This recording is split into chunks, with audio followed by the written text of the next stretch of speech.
حضرت معاذ بن جبل مشہور صحابی ہیں، انہوں نے رسول اللہ صلی اللہ علیہ وسلم سے پوچھا، کہا کہ اللہ کے رسول مجھے کوئی ایسا عمل بتا دیجئے جو مجھے جنت میں داخل کر دے اور جہنم سے مجھے دور کر دے۔ ایسا کوئی عمل بتا دیجئے جو مجھے جنت میں داخل کر دے اور جہنم سے مجھے دور کر دے۔ آپ علیہ السلام نے فرمایا کہ معاذ، تم نے تو بہت بڑا سوال کر لیا، تم نے تو بہت بڑی بات پوچھ لی، لیکن اللہ تبارک و تعالیٰ جس کو توفیق دے عمل کرنے کی، اللہ تبارک و تعالیٰ جس کے لیے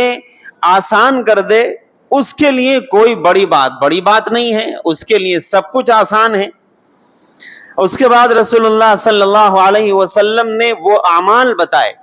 جن اعمال کی بنیاد پر بندہ جنت میں داخل ہوگا اور جہنم سے دور رہے گا۔ پہلا عمل جو آپ علیہ السلام نے ارشاد فرمایا حدیث شریف میں، فرمایا کہ معاذ تعبد اللہ ولا تشرک بہ شیئا۔ معاذ، پہلا عمل جو تمہیں جنت میں لے جائے گا، تمہیں جہنم سے دور رکھے گا، وہ پہلا عمل یہ ہے کہ تم اللہ کی عبادت کرو۔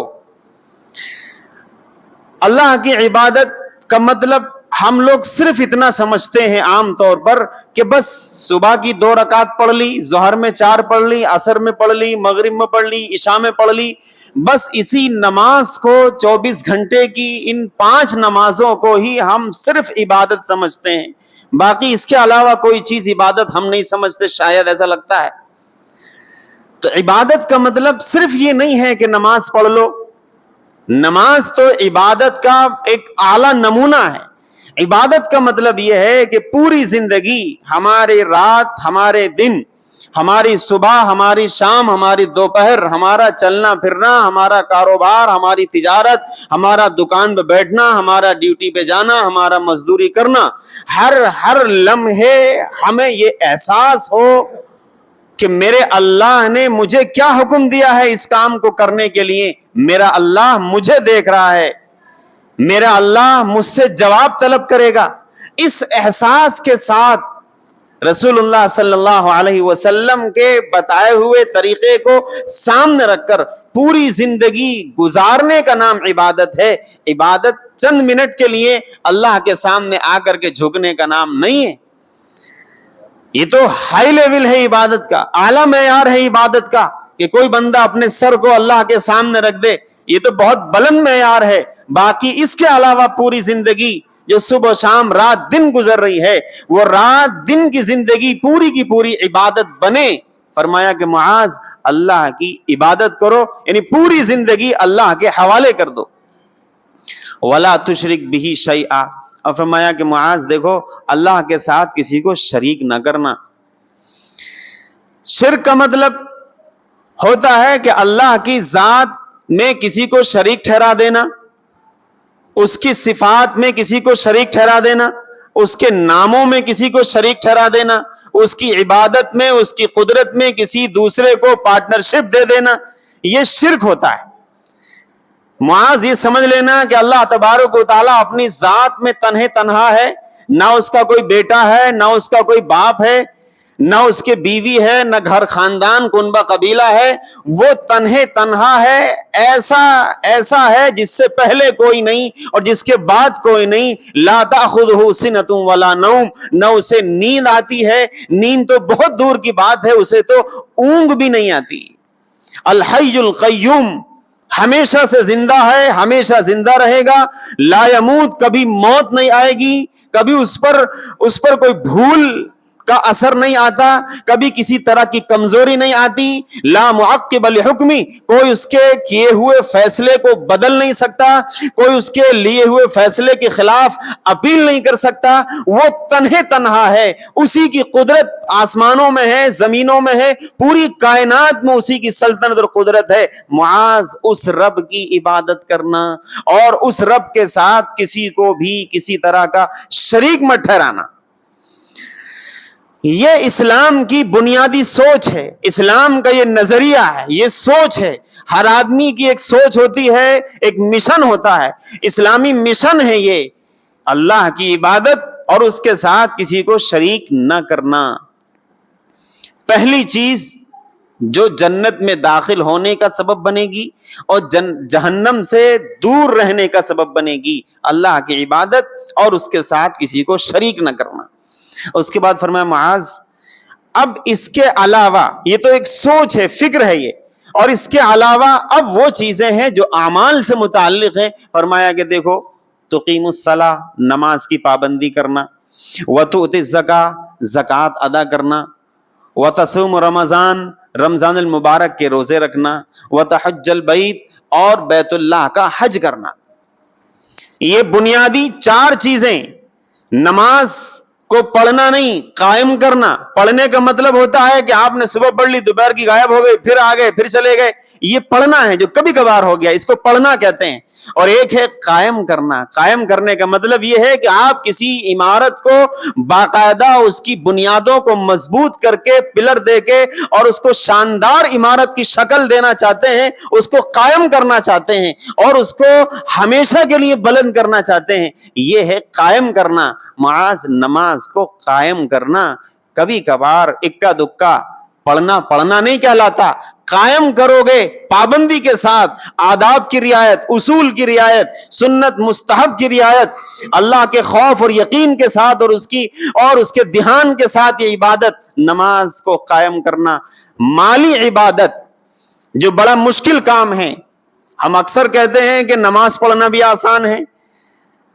کلمہ شہادت کی گواہی اور اقرار بھی آسان ہے، لیکن اپنے خون پسینے سے کمائی دولت اور مال کو اللہ کی راہ میں خرچ کر دینا کسی ضرورت مند کے اوپر، یہ بڑا مشکل مسئلہ ہے۔ فرمایا کہ زکوٰۃ کی ادائیگی، اور اس کے بعد فرمایا کہ روزہ رکھنا۔ روزہ حدیث شریف میں آتا ہے، ایک صحابی نے پوچھا اللہ کے رسول مجھے کوئی ایسا عمل بتا دیجئے جو میرے لیے جنت میں جانے کا سبب بن جائے اور میرے لیے دنیا میں بھی فائدہ مند ثابت ہو، ایسا کوئی عمل بتا دیجئے۔ آپ نے فرمایا علیک بالصوم فإنہ لا مثل لہ، کہا کہ روزہ رکھا کرو، روزے جیسی کوئی عبادت نہیں، روزہ رکھا کرو، اس جیسی کوئی عبادت نہیں۔ رمضان المبارک کا جو مہینہ ہے وہ تو فرض ہے، اس کے علاوہ اپنے نفس کو توڑنے کے لیے، شیطانی اثرات کو اپنے اندر سے ختم کرنے کے لیے، فرشتوں والی نورانی صفات اور خوبیاں اپنے اندر پیدا کرنے کے لیے، رمضان المبارک کے فرض روزوں کے علاوہ جمعرات کا رکھا کرو، پیر کا رکھا کرو، مہینے میں کم از کم 3 دن 13 14 15 چاند کی تاریخ 3 دن کے روزے رکھا کرو،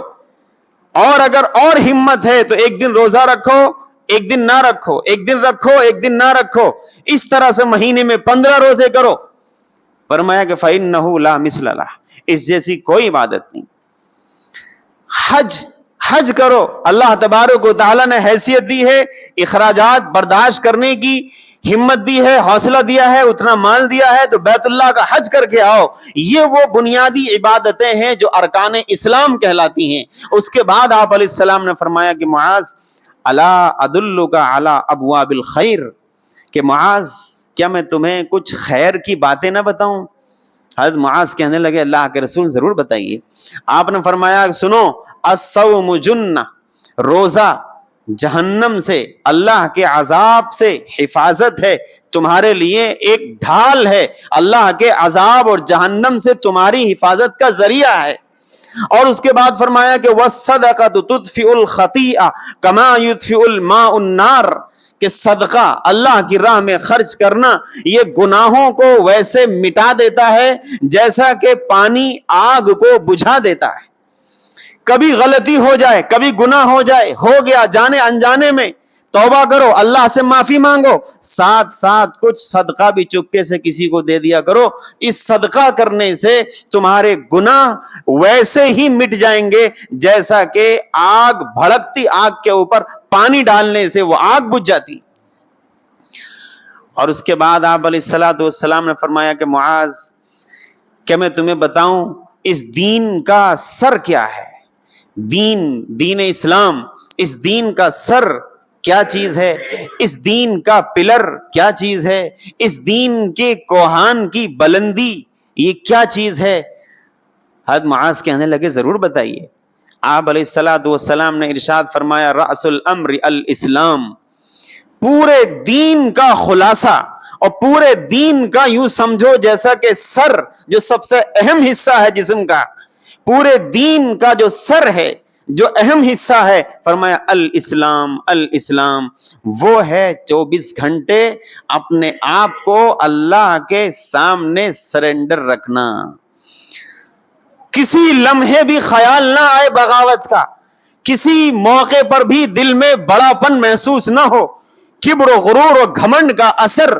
دل میں نہ آئے، ہر وقت اپنے آپ کو ایک کمزور بندہ اللہ کے سامنے بنائے رکھنا کہ اللہ آپ سب کچھ ہیں، میں آپ کا محتاج ہوں، میں کچھ نہیں، آپ ہی سب کچھ ہیں، آپ ہی سب کچھ ہیں، یہ احساس، یہ ہے اسلام،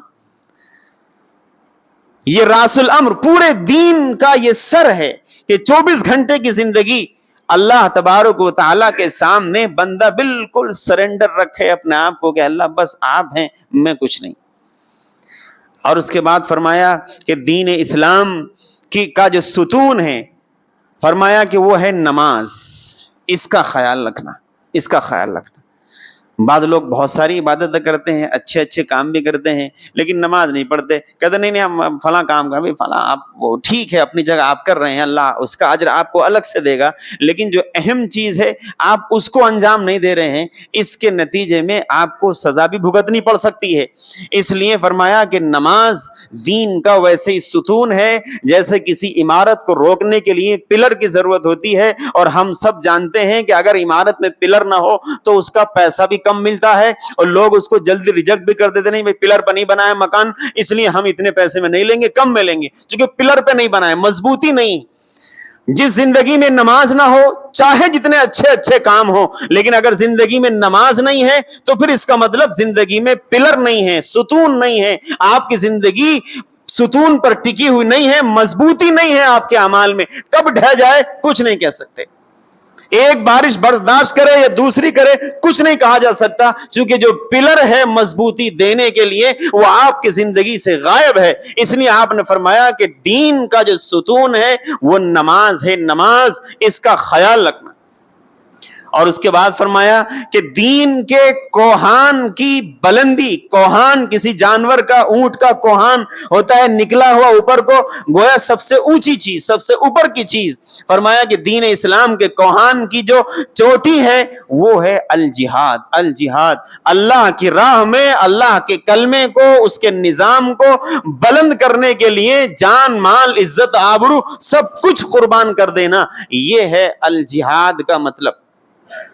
اور اس کے بعد فرمایا آپ علیہ الصلوۃ والسلام نے معاذ جب تم نے پوچھا ہی ہے تو کیا تمہیں ایسی چیز بتاؤں، ایسی چیز بتاؤں جو ان تمام اسلامی امور اور احکام کی جڑ اور بنیاد ہے۔ حضرت معاذ کہنے لگے اللہ کے رسول ضرور ارشاد فرمائیے۔ آپ علیہ الصلوۃ والسلام نے اپنی زبان کی طرف اشارہ کیا اور کہا کف عنک، کہا کہ زبان پر کنٹرول رکھو، اس کو قابو میں رکھو،